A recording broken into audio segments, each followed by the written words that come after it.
Welcome to the Weigh In Podcast, your prescription for a healthier life, where wellness is more than just a number on a scale. We'll dive deep into not just weight loss, but the medical, emotional, and lifestyle aspects of well-being. In each episode, we'll weigh in on hot topics ranging from diet myths and exercise trends to mental health and chronic disease management, providing you with the evidence-based advice to guide your health decisions. Remember, it's not just about the weight on the scale, but about creating a healthier, more balanced you. Hey, how's it going? Hello, hello. I'm good. How are you? I'm doing great. I recently watched this Netflix documentary called You Are What You Eat. And essentially, it focuses on like 22 groups of twins, but the actual show only focused on like a handful. But the study itself had 22 sets of twins. The reason why they wanted to focus on twins was to really try to get rid of any external factors with the study. So they figured if they have the same DNA, then it shouldn't be as biased with the results. So the focus was to see, is a vegan diet better or an omnivore diet better? Oh. Yeah. Okay. The first 4 weeks, they provided meals for the twins.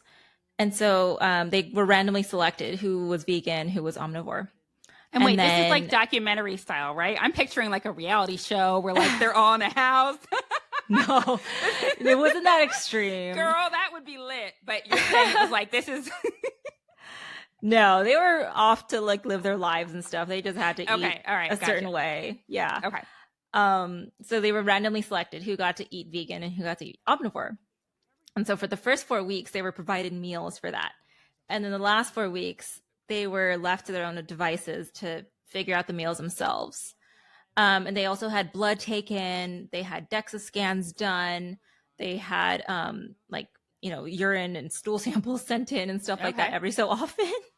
And so what they found out was that the vegan diet group did have improvement in the LDL cholesterol levels, and their weight loss was a little better than the omnivores. But overall, it seemed like the people that were doing the vegan diet, they didn't really like it actually as much. They didn't really like doing vegan because a lot of these were actually omnivores to begin with. So I think it was really hard for them to just transition to just being vegan all of a sudden. I feel that 1,000%. I would not last 5 minutes. But I was just so disappointed with the documentary because I felt like a lot of it was just vegan propaganda. It really went into the history of slaughterhouses and trying to show the benefits of a vegan diet. And then when I looked at who wanted to make this documentary, it was like an Impossible Meat company or something like that. So it was funded by a vegan company. So that kind of ruined it for me. So I was expecting it was 3 episodes, I think. Okay. All an hour long. So just to save you guys 3 hours from watching this. It's not what I thought it would be. But 3 hours? Did they put it in like segments? Yeah, it's like they barely really touched on the twins. A lot of it, like I said, was just the propaganda of being vegan. So I was a little disappointed. But at the end of it, I'm kind of surprised at the results, though, because I just feel like if you take people that usually eat meat and make them be like vegan, they're going to be more likely to just eat like crappy food that's not meat, right? So it's interesting that they were still eating healthier, it sounds like.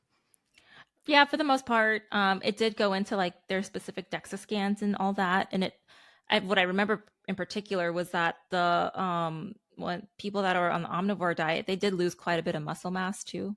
Or not the omnivore, the vegan diet. They lost quite a bit of muscle mass. Okay. So at the end of the day, I mean, you can do whatever you want as far as diets go. It really all just depends on what's right for you. Of course, I think it's harder for some people to find protein when they're vegan or vegetarian. There's only so much that you can get out of it as well. But, whatever works for you at the end of the day. So, yeah, I just wish it wasn't so vegan heavy. 3 hours. Oof, I'm impressed. You go, girl. Yeah. You're like, this is 3 hours I can never get back. No. So Yeah. What about you? Well, my sort of like news interest is far less officially. This is more so like pop culture-y, neither of which are Ew. words. But Rebel Wilson, who, as we all know, has lost a ton of weight. Like she looks completely different. I think she's lost like 75 pounds or so. She came out and said that she used semaglutide for some of her weight loss journey. Knew it. It sounds like she's not using it right now. Every article I've read is kind of vague about how much she was using semaglutide. Did she just use it to maintain her weight? Did she use it to lose the weight? But it's interesting that she kind of like came out with this. And it's also interesting that there are so many celebrities who have probably done semaglutide who are very, very secretive about it. And it made me think of your infamous TikTok that you did, where you broke it down and you were talking about like, you basically, to give you guys a Cliff Notes version of her TikTok, basically she was saying the only celebrity ballsy enough to be like, I was on semaglutide was Elon Musk. Then this was like when Ozempic was starting to become a thing. Like people could actually kind of identify what it is or pronounce it. So now I feel like it's so Mm-hmm. popular, like everyone knows what it is. But this was Yep. last year or so. Yeah. I Yeah. think it was about a year ago. Yeah. So now it's like pretty common and people just make jokes about it. Like they even talked about it in the Oscars. Like, oh, I need to get on that Ozempic. And But how funny was it? Did you see at Halloween when Fat Joe dressed up as an Ozempic pen? I love that. I loved it too. And I think in general, I wish that more celebrities would come out about having taken the medication, because there's nothing wrong with needing help to lose weight. Losing weight is so hard. And part of the problem with Hollywood is sometimes they make everything look super easy. Yeah. And So they don't yeah, it want to would be, admit how they did it. They always want to say, it's just diet and exercise. Like, we they know you always have want to say that. access. Yeah, you have Yes. resources to other things. Like, help a sister out, you know? Yeah. Like, what did you do? Yeah. So I'm glad that Rebel Wilson at least acknowledged that, because I was wondering, for what it's worth, there might be some hardcore Rebel Wilson fans out here. You guys might know more about this than I do. I don't follow her closely. I think she had a memoir that just came out. So maybe there's more to the story, but I'm glad that she came out about it because it's really impressive the amount of weight that she lost. And I think for those of you that are on the medication or considering being on the medication, this is just more reassurance that people can do this and do it successfully. I agree. I think if we open that discussion of being on weight loss meds and kind of taking away the stigma of losing Mm-hmm. weight and how you did it, I think it'd make it really easy for people to come out with it and realize, like, okay, I can do this too. You know, it's not a bad thing. Like being on medication is not a shortcut. You know, you have to put the work into it, of course, but it should be more socially acceptable to talk about it and to be on it. So. Yep, I completely agree. It's very hard for people to lose weight without help. So, for those of you that are struggling with your weight and you see people that dropped a ton of weight, just know they probably had help in some way, shape, or form. It's like seeing somebody at work in the morning and they come in looking beautiful with a full face of makeup, and you're like, oh my gosh, you look so good. And they respond with, oh, thanks. I woke up like this. Like, girl, no, you didn't. No, you did not. You did not wake up like this. Yeah. Yeah, You had absolutely. help in the form of like a Sephora trip. And it's the same thing when it comes to weight loss. A lot of people have help. Not everybody, but a lot of people have needed help. And I think that that's okay. Exactly. So again, if you're in California, you can hit me up here at the A-List Clinic because I know it's hard to get the brand name medication. We make it easy for you to get on the program. Same with Katie. She's at Lifefire Weight and Wellness out in Philadelphia. Am I saying that? Pennsylvania. Close. I'm in Havertown, Pennsylvania. It's a suburb right outside of Philly. But anywhere in the state of Pennsylvania, I'm happy to do a telemed visit with you. All right, Serena, are you ready for me to read this week's supplement question? Let's do it. Known as the sunshine vitamin, this supplement is crucial not just for bone health, but also for immune function, and it may play a role in maintaining a healthy weight. Its deficiency is common in regions with less sunlight. What supplement is this? A, calcium citrate. B, vitamin C. C, vitamin D. Or D, iron. Today we have Michelle, who is a former entertainment business manager from the heart of LA. With a degree in journalism and a passion for media, she's embarked on a journey that led her to where she is today. Nowadays, she shares her insights from her transition from the fast-paced world of LA to the laid-back lifestyle. She shares her easy recipes and favorite places on Instagram as Diet and Fries. Her motto is living a balanced life 80-20. On top of that, she's also my sister. So please welcome my sister, Ate Michelle. Hi. Hello, Hi, thanks hello, for being welcome. here. Thank you. I'm so happy to join your podcast, and I'm very proud of the both of you, of all your accomplishments. So Thank you. here's Thank a me you. greeting, seeing all the, all the women, especially minorities, that is Yes, very thriving true. in this world. So Yep. we are representing as much as possible in the media space too. Yes, absolutely. Yes. And I just want to say in starting all of this that I'm super excited. I feel like I don't know a ton about Filipino culture. So I really am looking forward to like hearing and learning about it. And yeah, just getting a lot out of this. Very excited. So let's start off with a fun question. What's your favorite Filipino food? That's a hard question, right? So there's so many things. So like for me, I would start with the fruit. So it's like Indian mango. It's green mango that's very sour. And you put a shrimp paste, which is like a bagoong. That's in what we call in Tagalog. And you basically eat that and then put it together. And it's just like my mouth is just watering, just thinking about it. And then I guess for like the main dishes, it will be sinigang, which is like a sour soup it could be pork, fish, shrimp, and with vegetables. And I think you would like that too, because it's like, I think those things are the soup and adobo, which is a chicken base, which is like with soy sauce and vinegar. That's always a go-to of mine. And the breakfast stuff. I really like my family. We all love breakfast food. So it's always with garlic fried rice with some type of eggs and meat, which is a longanisa, which is like a pork.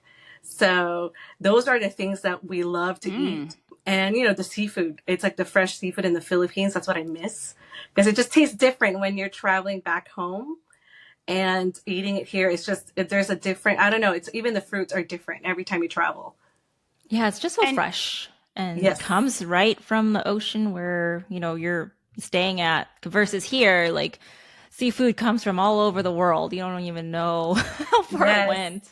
Yes. And I think and also with that too, when it's every time I travel, I have no problem with digestion or anything like that. But American food is always an issue with I get heartburn, my stomach, I feel bloated. It just, I don't know. It's just, there's so many additives in the food here.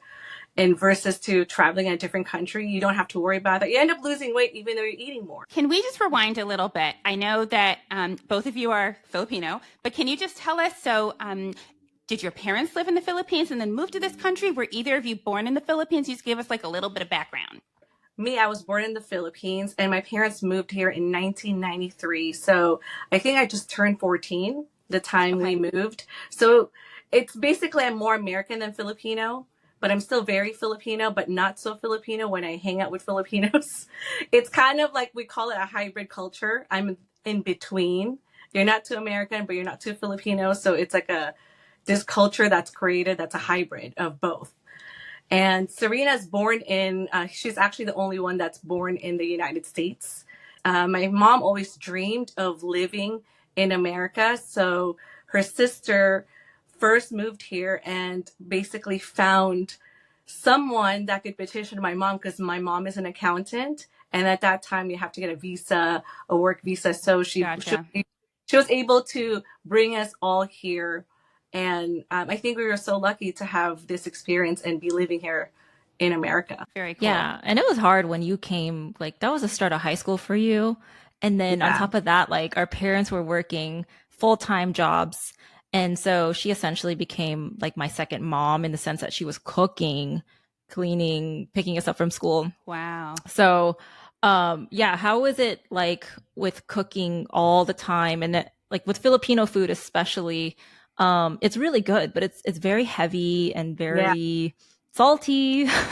Could you expand on American food versus Filipino food and how you kind of had to deal with that growing up?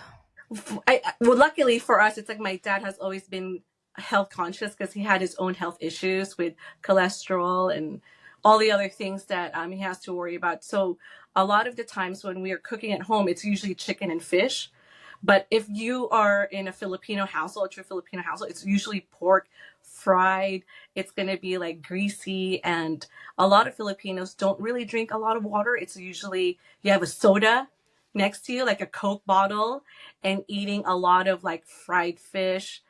And it's going to be oily. You can see it like dancing in oil.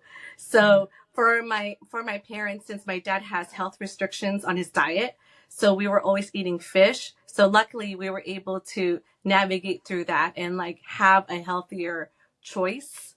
But if not, other than that, because we a lot of our family members have health issues with like diabetes, colon cancer, and what's the other one that dad has too? They have gout. Gout.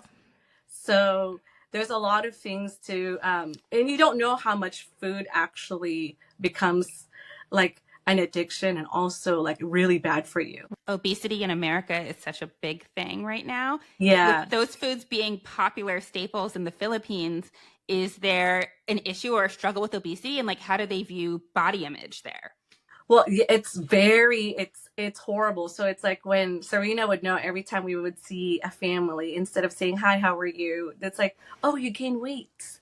Like, that's the first thing they ask you. It's like, you gain weight, but no one really asks to why you gain weight. Because sometimes there's something going on in your life that not could not be your focus, or you're having Sure. hormonal problems. Like I never knew what hormones are until I was going through my fertility journey, which was a hard thing to do, and trying different diets and stuff like that. But Filipinos and Asian culture is so hard on that. And They really value you being skinny and light skinned, like us. We're tan, over there they want to be white, Yes. super duper white.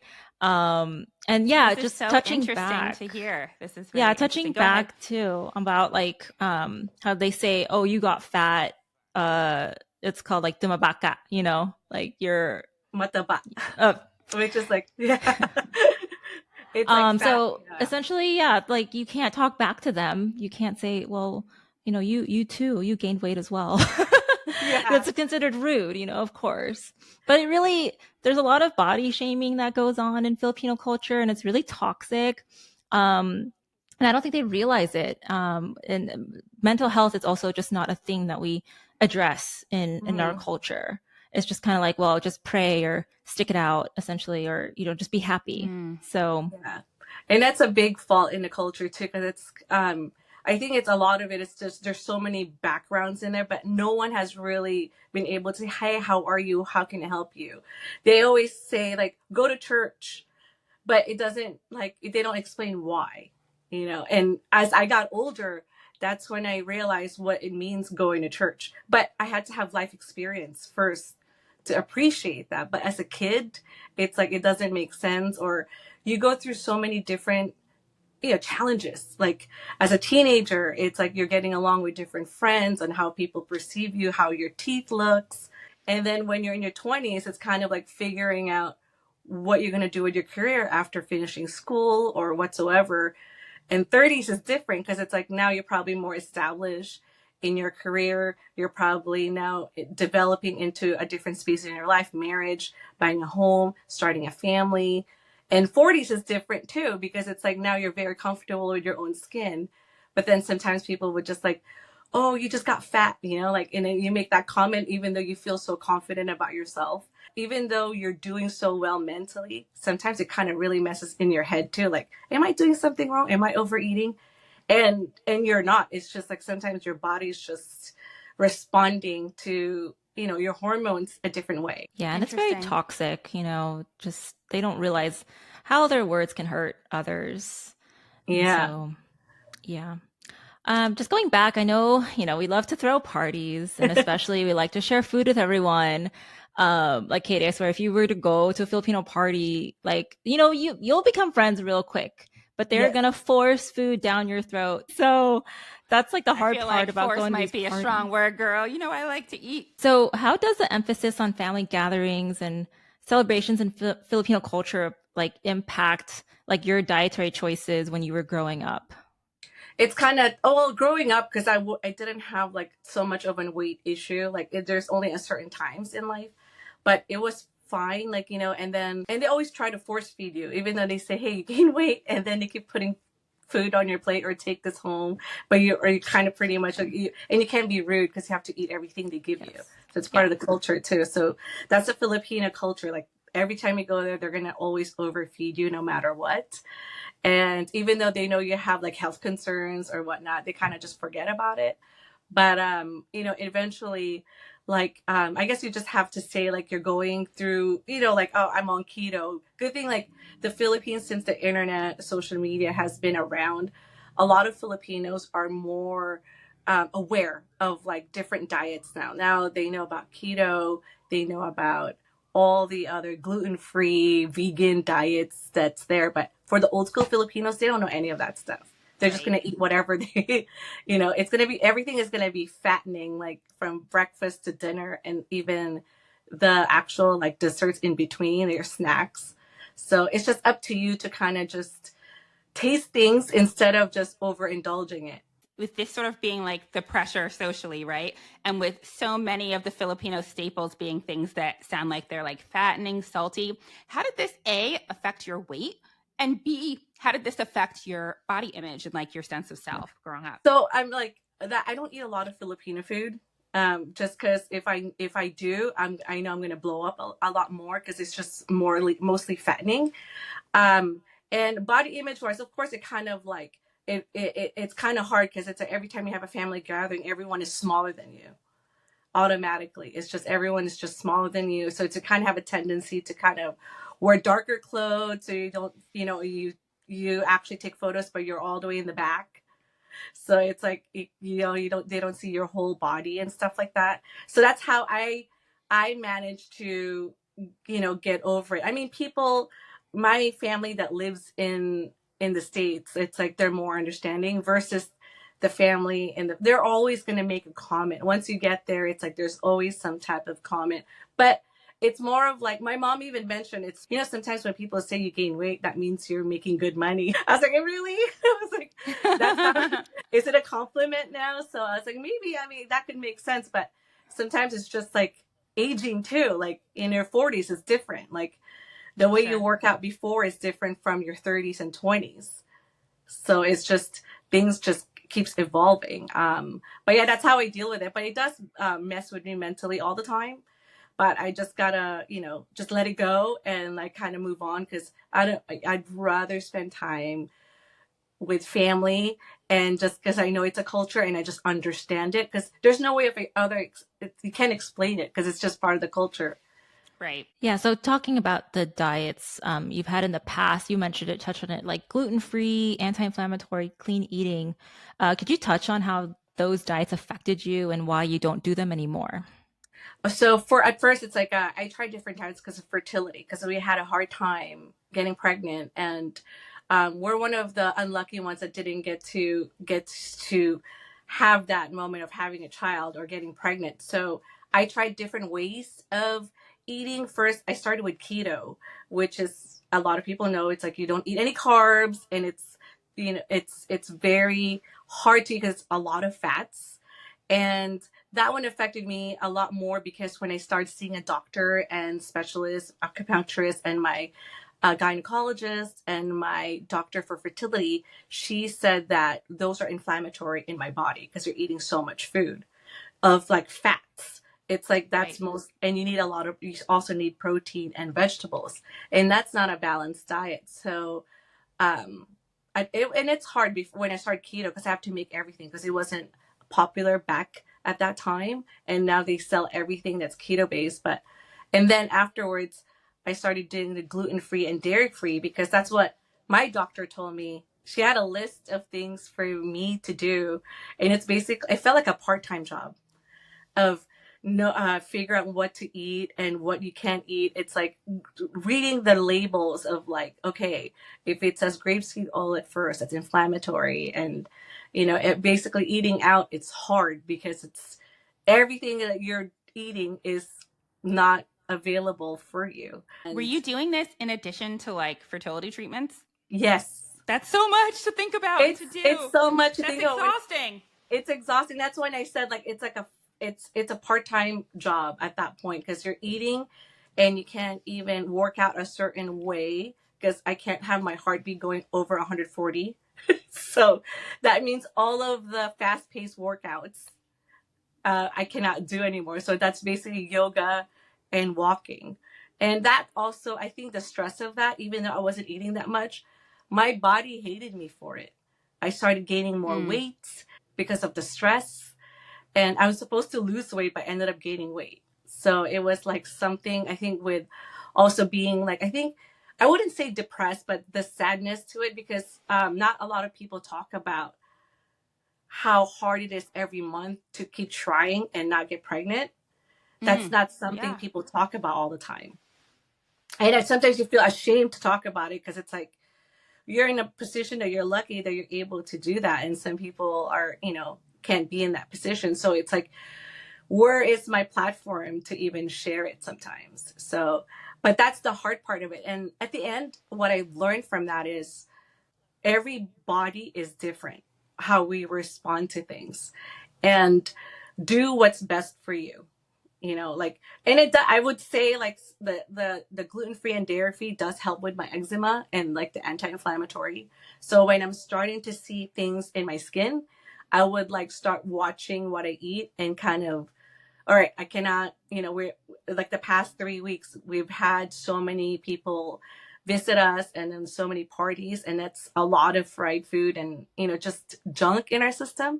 So now I know I have to cleanse the time, like the next few weeks, I have time to cleanse and like balance my body out again. Is there anything you do specifically with the cleansing? Like, what do you do with that? I would just not eat meat. I would say I would just eat salmon, rice, vegetables. Very simple, nothing complicated, and a lot of water. And probably I'll make myself a celery juice instead of buying it. So, and not drinking tea, not drinking any, soda. Because sometimes I like to treat myself with a Diet Coke, but I'll take that out of my system to kind of completely cleanse myself. So that's how, before I would go on an extreme, I would go on like a paleo or like, what's the Whole30 diet? I would do that. So now I don't do any of that crazy stuff because I think it's just dangerous thing. I feel like that's not introducing a healthy habits for myself. So it's becoming, I don't want to have like this thing of like, okay, what am I going to eat today? It's too much pressure. Yeah. And I wanted to have you talk about more about your Instagram. Like, what's the concept behind Diet and Fries? So at first, Diet and Fries started with just kind of sharing my life and the journey that I'm going to go through with the fertility. And that's how it did start, with like different diets and everything like that. And then now that I'm not doing that, it's like it kind of evolves into different things because your life always changes. Make some easy meals at home and not to make it too complicated. That's what my whole thing is. It's like I don't want to make my meals to be too complicated. Do you have a minimum as far as like what type of meals you would post? Like, maybe 6 ingredients or less or something like that? Oh no, I mean, yeah, a lot of my ingredients are like 6 ingredients or less, and I can make it within 30 minutes.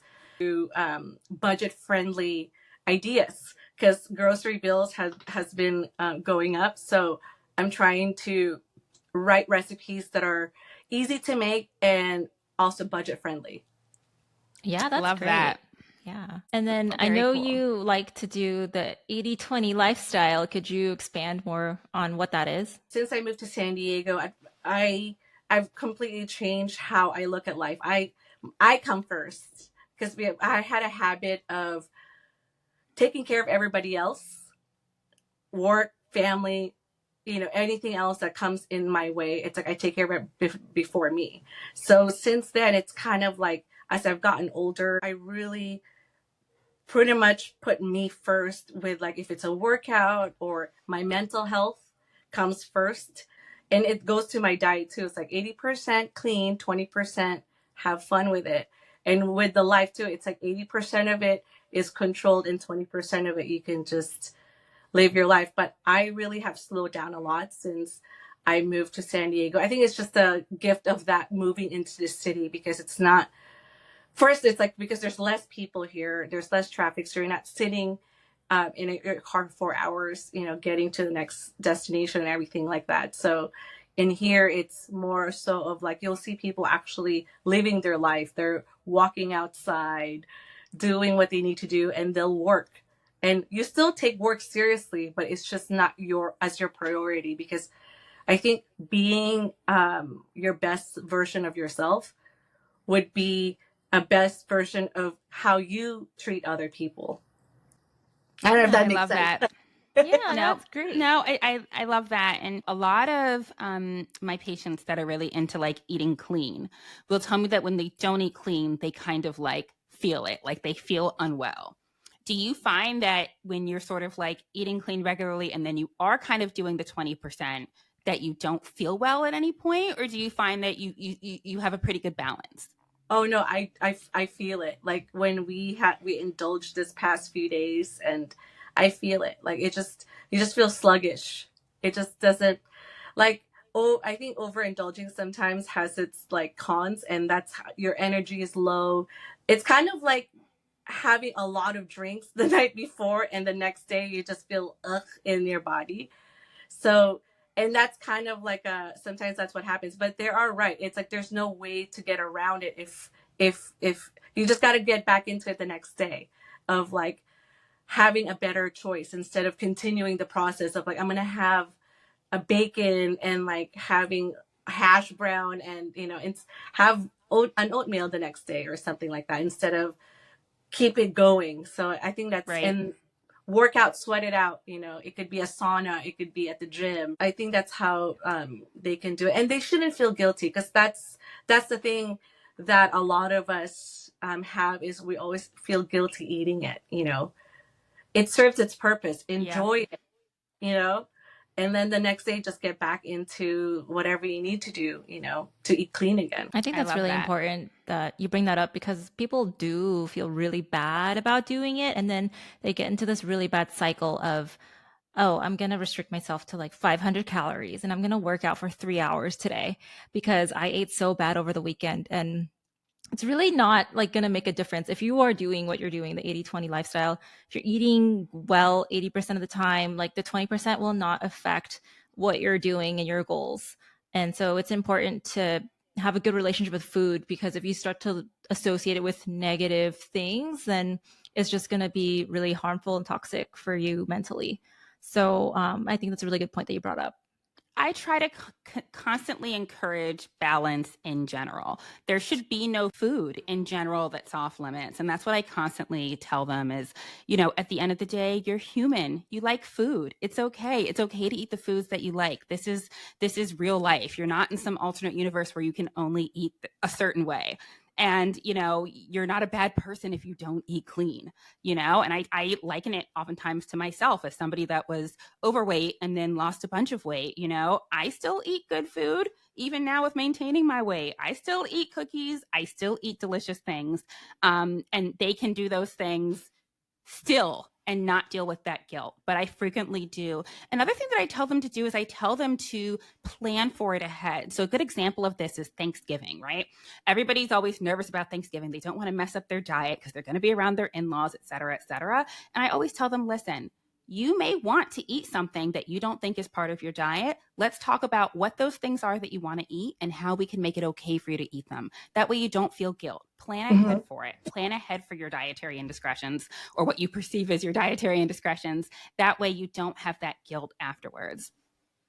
No, that's great. And then also, when you talk to your patients, do you basically share, as women, like we all have the same, the way we perceive ourselves every time we look in the mirror? How do you also share your own experiences on how you navigate through those negative thoughts and eating habits? I definitely do. And I'll tell you that a lot of the things that you guys were talking about rang true. I'm half Jamaican, and there's a lot of cultural things as far as like body image that comes with Jamaican and Jamaican American culture, and even Black American culture as well, and American culture. But I will tell you that I get a lot of patients, and it's interesting because I feel like we all end up having these similar experiences, right? Where it's rude to say no to food. I had one friend that says that she went to a gathering and they said, "Oh, you big like a battleship." And, they say, you know what I mean? Because in our culture, it's okay to say things like that. But internally, you want to cry. So where there's like no filter and people, it's socially acceptable to make comments about your body. And yeah, you're right. You can't clap back or it's considered disrespectful. Like so many of the things that you said rang true. Even the things that you said about skin tone and skin color, where in your culture, like light skin is considered sort of like more beautiful. I think that this is common. There's parts of Jamaica where skin bleach is still sold because people want to have lighter skin. So I think across so many cultures, we all deal with the same things. And when I have patients that are from Haiti or from other countries and they tell me, oh, I'm going to this event and my grandmother's going to be there and I can't say no, I'm like, girl, I understand that it's not a normal can't say no. It's a cultural, you cannot say no or it's going to be a whole thing. And it'll be perceived as rude. So it's interesting how those of us that have immigrant parents or a transplant from other countries, so many of the cultural things that we have to handle are very, very similar. And I think I agree with Serena about how a lot of it is so toxic and you have to learn to advocate for yourself. That doesn't mean that you have to like talk back and be like, because half the time the relatives that are saying the wild things, they're not even skinny themselves. Yes. You know what I mean? They'll be like, oh, you got fat. And you're like, oh my gosh, you're like 3 times my size. But you can't say that. You can't say certain things culturally, but I think that you can learn to advocate for yourself. I think you can learn like it's okay to say no. I tell my patients to practice what they're going to say before they go to an event so that they're comfortable saying it. And it's okay to just, even if sometimes I say it's okay to lie. It's okay to be like, I just ate, I'm so full, but ultimately you have to protect your peace and establish your own set of boundaries, regardless of what your culture is. What do you think about how food is made here? Because I think a lot of it's because I know they're making it for the masses, but I think the food here there's so much chemicals and GMOs. Absolutely. That it makes it harder to lose weight, even though you're eating the right things. What do you guys think about that? It definitely does. It's easy, right? Even cooking it is easy. I was just talking to my hairdresser who's Jamaican, and I was saying, man, like I need to cook some Jamaican food. It's just so much work.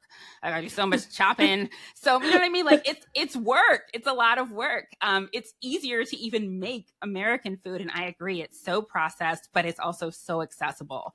So I think that's where it gets tricky. I think it also boils down to reading the labels, like going back to clean eating. And even at grocery stores that you think are healthy, like you go to Whole Foods, you will still find bad things in there. So you have to make sure you can read your labels correctly. Like vegetable oil is not good for you, grapeseed, canola. Like honestly, if you don't understand what the words mean, then it's probably not good for you. Produce and all that, anything that's boxed up usually tends to not be good for you. But then I understand it's hard too if you're like on the go. So, but like I said, if you just make good choices and you just read that label for like a quick 5 seconds and it's understandable to you, it's probably good overall. There's also apps that you can scan these foods and then it'll tell you what grade it is and stuff, and it'll tell you if it's clean or not. So I think it's just really important to be cognizant of those things when you're buying food if you're on the go. And for what it's worth, I don't think that you're unhealthy if you don't eat clean. Eating clean is a choice, right? You can eat well or eat healthy and not necessarily be like eating clean, and everybody eats clean for different reasons. Some people don't even do it to lose weight. It's because it makes them feel well or it helps with various things. But you don't, in other words, just because you don't eat clean doesn't mean that you're not living a healthy lifestyle. Yeah. It's so funny you say that, but it's like as I get older, I'm in my 40s now, so there are certain things I cannot eat anymore. Spices is one of them. It's just really, yeah, I love spicy food, but it's just my body is no longer agreeing with it. It's just my stomach it crumbles if I do eat if it's too spicy, which I miss a lot. And there's certain things that I just can no longer like to handle, like too much fried food. I know it's like. But it's like I cannot have too much of it. It's basically like I'm good. Now I understand why older people eat a certain way. It's because of the digestion. It's that's what their body can handle. Well, I mean, there's heartburn issues now. There's like all these things that'll just physically make you like unwell. So when you go to the bathroom, it's just not the same anymore. You can't eat like how you were when you were back in your teenage years. But yeah, I think another thing is that we're trying to undo is like, you know, our mom really emphasized, you need to finish everything on your plate. There's kids in the Philippines that are starving. So I wonder if all the international and even American moms of the world had like a team meeting where they thought of things to tell their kids as children, because I feel like so many people listening to this can relate. But yes, agreed. Yeah, we all think we need absolutely. to finish our plates and we don't. Yeah, Yeah, and my me mom too. herself, she's also trying to not do that. Like my dad's had to tell her several times, you don't need to finish everything. And I understand where she's coming from. It's coming from that immigrant mindset, because you're like, I worked hard for this. This is money. This food is money. So, touching back to what you were saying, Ate Michelle, about the weight, the fact that you have, you know, some pounds on you, that means you're able to afford food. So that's because you have money. So I think that's where it comes from for her. But now I think she's starting to realize the consequences. Like, okay, I'm gaining weight. I need to not just finish it just because it's there. So Yes. And it's kind I even told my mom, our mom is like, Mom, just put away half of it and freeze it. You know, like Yep. if you don't want to waste it, just freeze it. It'll be good tomorrow or next week. So it's like you don't feel so wasteful on that. Because that's what I do now. It's like I just now if I don't want it, I want it, but I know I don't want the full thing. I'm like, I'll just freeze it. So Right. and then when I want it again, it's like, okay, I'll just reheat it. It's not a big deal. Yep. I'm a big fan of freezing things. Because I think sometimes it's the way you're born to, it's in your genes. If it's like some people are tinier, like my husband, he's Vietnamese, so most of his family are tinier. Like they're all like that's in their gene. They're just Right. like they're just born small. So imagine like if coming when I met him, I was really super skinny. But the thing is, everyone like complimented me. I was being skinny and I looked great and everything, but no one asked me that I was so stressed with work, Oh, with yeah. life. And it's like I barely had time to eat, didn't really sleep. I was in my unhealthiest at that point. Like I mentally, I was like damaged. I feel like because I was just working and hustling the whole time and not eating properly. But in the outside, people loved it because you were a size small and like 120 pounds. So now that they think that you've gained weight, like you're unhealthy all of a sudden. So that's kind of like a phase that's like hard sometimes to, to navigate through. It's like, okay, now she gained weight. It's like, but not like even my dad would sometimes say like, oh, in a gentle way, like, oh, you gain a little weight or, oh, you shouldn't eat that or something like that. Because they only see the body in your face. And like you feel like sometimes they're judging you if you're eating. Like, so, yeah, they don't know what's going on mentally, you know. I yeah. think the moral of the story is in general, people just shouldn't comment on people's weight or bodies. You know, it's That part. just, it's hard. Even I sometimes, like, you ever seen somebody and you're like, oh, wow, like they lost a ton of weight. I don't even say that to people. I'll just say, oh my gosh, you look great. Because I'm scared that I'll say something and somebody will be like, oh yeah, thanks. I have cancer. So I lost 80 Yeah. pounds. You know what I mean? Like you don't Yep. know what people Yep. have going on. So it is way better to just not say anything at all. Just don't comment on people's bodies. You can tell somebody that they look great. You can say whatever you want to say that's like positive, but don't weigh in on what people's bodies look like because you never know what people have going on. In the Philippines, you grow up having help. Like somebody does your laundry, somebody cooks for you, somebody drives for you. But here, we do everything, like you work, you got to clean. When you get home, doesn't matter if you're a doctor or whatever. It's like you still got to do your own laundry. Like, unless you're a super multimillionaire, billionaire that have, all the help you need. But even then, it's like we do a lot of work ourselves here. So a lot of the times you don't have time to work out.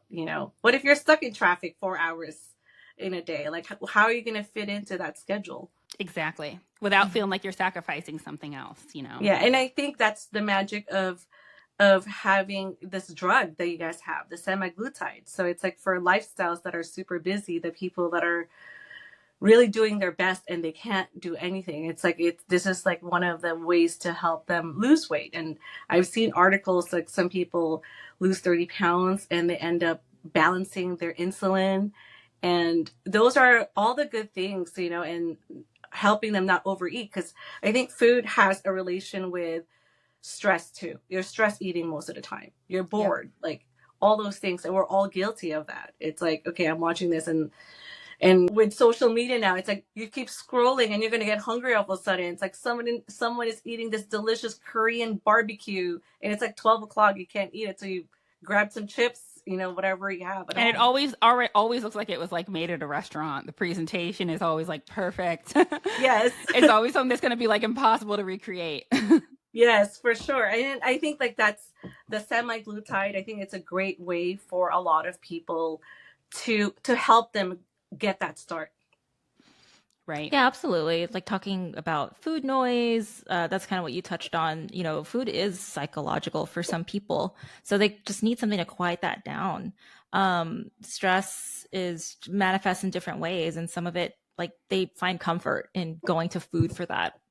But otherwise, aside from the medication too, if you just have a good relationship with food, you find mindful ways to think about your relationship with food as well. I think that it will help you a lot too. Because again, if you're just so used to just finishing everything and if you're just eating and you're not thinking about why, or like, if you're already full too, you're not thinking about what your body is saying, and you're just like, oh, I just want to eat this because it tastes so good. If you have a good mindful relationship with yourself and food, it'll help you like go a long way. You can have a guidance with this drug, but like you also need to have, like, you still have to work out, drink more water, eat more veggies. And is that how you would, when somebody asks, hey, can I still eat a lot of McDonald's, are they gonna have the same result if they still eat fast food every day? No, You're not going to lose any weight. Probably now, not. I will say this. There are some people who, and these are people that are doing more like self-guided semaglutide, so not necessarily the types of patients that Zarina and I have, but there are some people that take this medication and eat pretty crappy while they're on it, and they might lose some weight. But the difference is these same people, the minute they go off of the medication, they're regaining the weight. So that's the thing. I tell my patients, like, listen, you are going to have to do a complete lifestyle overhaul. This is like a change your life moment, and it's going to be hard, especially the first few months. I say, but this is going to be all consuming. You're going to be thinking about food constantly as you try to take on these new habits, but it's worth it in the end. But I do tell them it's going to be a lot. Like it's going to be a whole life-changing experience. And I make them get a garbage bag and go in their houses. I'm like, listen, this weekend I want you to take a garbage bag. I don't care if you went grocery shopping yesterday. Everything in your house that does not speak to the diet right now, you're going to throw in the garbage bag and get rid of. So you Marie Kondo all the... Yeah. Oh, yeah, that's a good way of putting it, Marie Kondo. And then they'll be like, oh, but my kids like fruit snacks. I'm like, girl, I got kids. Your kids do not need fruit snacks or Oreos any more than because I used to eat my kids' fruit snacks. And I was like, your kids, little Charlie does not need fruit snacks to survive. Get rid of the fruit snacks. If you're eating his fruit snacks when he goes to sleep, then you need to get rid of them, because ultimately you're going to increase your lifespan and show better habits by not doing that and by not having it in the house. So like I said, it's tricky, but it's the reality of how to make life changes. It's hard, especially if your family is not on that diet journey. It's they just eat whatever. So like the whole, the whole pantry is stocked with all the bad food, and they have no problem gaining weight, so it's just like they are very just normal. But to someone that's struggling, so it's like, how do you guys handle that with the clients then? It's kind of like, okay, so they have a big family. Do they just like have their own side of the pantry? Honestly, you're just going to have a sit down talk with them and say, I'm really trying to change my life for the better. If you guys want to join me or help support me, that would be great. I have a client that's not that the partner is trying to eat bad food, but then he's trying to bulk up. So he needs to eat more. And then, she's trying to also, eat with him and stuff like that. But yeah, maybe you might have to make separate food or something, but you still eat together. You can still enjoy your time together. It doesn't mean you have to eat the same exact thing. So I think it's just... And ultimately, this is a you journey. You can't use the fact that your husband, that your kids like to eat like crap as an excuse. This is about you, not about them. There's a certain level of accountability that has to be there as well, which is what I tell them. Like, this is a you problem, ultimately. Yes, maybe your husband is super obese and he needs to lose weight too, but ultimately the person who's holding their own weight right now is you. And so I tell them to just model behavior. Don't even worry about his weight loss journey. Don't worry about your daughter's weight loss journey right now. I mean, if she's an adult, if she's a child, that's a different thing. You need to focus on your own weight loss journey and what you're doing, and model good behaviors, but do your own thing. This is your moment, not anybody else's. No, that's great. I think it's a good reminder for that too, and having the both of you around to support all the worries they have in their mind, because it's like they're trying to get to this journey. And I'm sure a lot of women have a harder time because it's like you have hormones against you all the time. Like there's something always going on, especially when on flow is going to come in, and it's like there's a different hanger. So would the semaglutide help with that too? Let's say if you're in that cycle when your period is about to come, like does it help to like ease the hunger, or it's like it's a different reaction? Well, we're actually gonna have this dietitian come on in May. I'm really excited about it. He did touch on this. When you are on your period, you're gonna want your sweets, you want your carbs, you want all the bad food. That's a time when you shouldn't. It doesn't match with carbs, and that's the time you're wanting it, you know? So you're not After, supposed to have it. you're not supposed to have it because you don't process it as well as you do versus the other time when you're not on your period. So you want to actually emphasize fats and protein, and then after you're done with your period, then you process carbs better. Oh, So that's interesting. So, but yeah, is it okay to have chocolates at that point? Like have sweets, like a little bit of sweets? afterwards, after your period, I mean, right before, because that's when the hunger pains come in. yeah, you're not supposed to really indulge in it too much because again, your body does not process it as well versus after you have your period, which sucks, you know. The thing with all these diets that we have, it's very just like keto, anything, it doesn't take into account our hormones, you know, and I think that's why it's important to kind of do cycling with diets too, depending on your period. But I'm not an expert on this, so I can't really go into depth about it. But I think it's fascinating and something that I'm learning to that yeah, all diets don't all fit. It's not one size fits all for us, especially as women. I I agree. agree. And it's interesting because it's like when I was doing a lot of the fertility things, there's actually like seed cycling that I learned from, and also they also have this phases of your period because it's four. We have four phases. Like a lot of people don't know that. Like a women's cycle, there's four phases. So it's like you're supposed to eat certain things on those different cycles to help balance your hormones, and it gets so complicated. Now it's kind of like and your dietitian will probably like go dive into our women's body, but it's very complicated. It's actually like interesting to learn about too. Yeah, It but to is. answer your It's very question interesting. about semaglutide and helping out with that, in general, yeah, it helps in all aspects. I kind of tell my patients, just take it easy on yourself. If you feel like they do notice a difference, that they do have more cravings in a sense because they're like, my period's coming up, but they're aware of it. They're cognizant that like, okay, I know this week is coming up, my period's coming up, so I'm gonna want to eat a little bit more. But some are disciplined enough to realize that and stop it at the forefront. So that's a great thing about the medication. It just kind of gives you that like mental like boop. Let's not Yeah. feed into this right now. Yes, most find that their eating is still much better controlled on their periods than it was before. And again, no diet should be so restrictive that you can never have anything, right? So it shouldn't be that you're on a diet anywhere where you can never have chocolate. Anyone that knows me knows that I would never encourage such a diet anyway, because I love chocolate. But like Yeah. you should, in other words, it shouldn't be that you miss chocolate so much that you suddenly want to binge on it when you're on your period. And in general, as you lose weight, you'll find that everything in life when it comes to women's health is much more manageable. And Michelle, you made me think about the fact that I have right now a huge influx of patients who are getting ready to embark on fertility journeys or started a fertility journey, struggled, are taking a break from it, and want to focus on themselves and on their weight before they kind of go back to it. And that's been like a huge sort of like goal of theirs, is that losing the weight will help them have things like regular cycles or things that were impacting their fertility. We talked about this in a previous episode, actually, that there's some women that are having babies when they're taking Ozempic or weight loss meds because it's helping with their issues with weight, which was preventing them from being fertile. So I think that's a really cool thing to find out. Not to say that if you're infertile, you should start on semaglutide, but there's just a correlation that if you take it, there could be a possibility that it ends up helping you in a sense. If you had, like, say, for example, PCOS, we're reading studies now, PCOS, polycystic ovarian syndrome.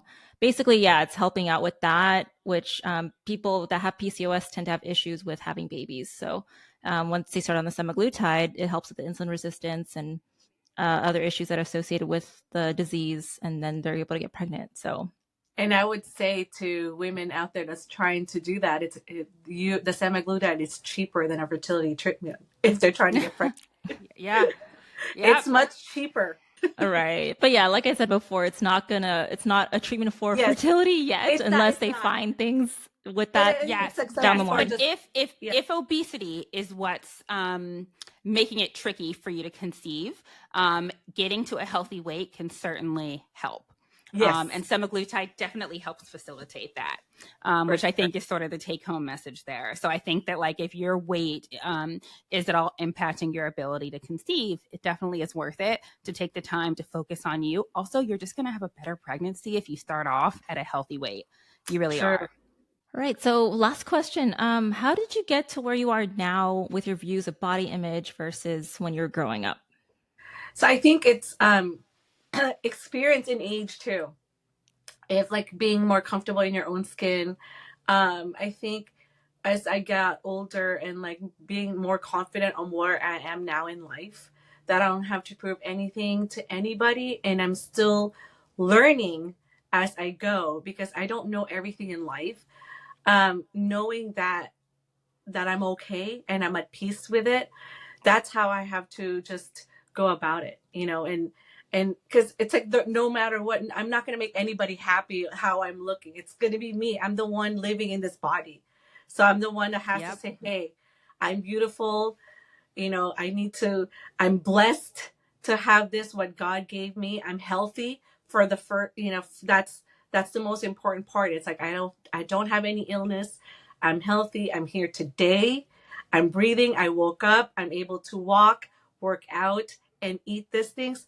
And when I changed that perspective, instead of, like, doubting myself, I think that really helped becoming who I am today, like just being more comfortable. Yes, and I still have my bad days. It's like, it depends on my cycle. It's like I have my bad days, but I journal a lot.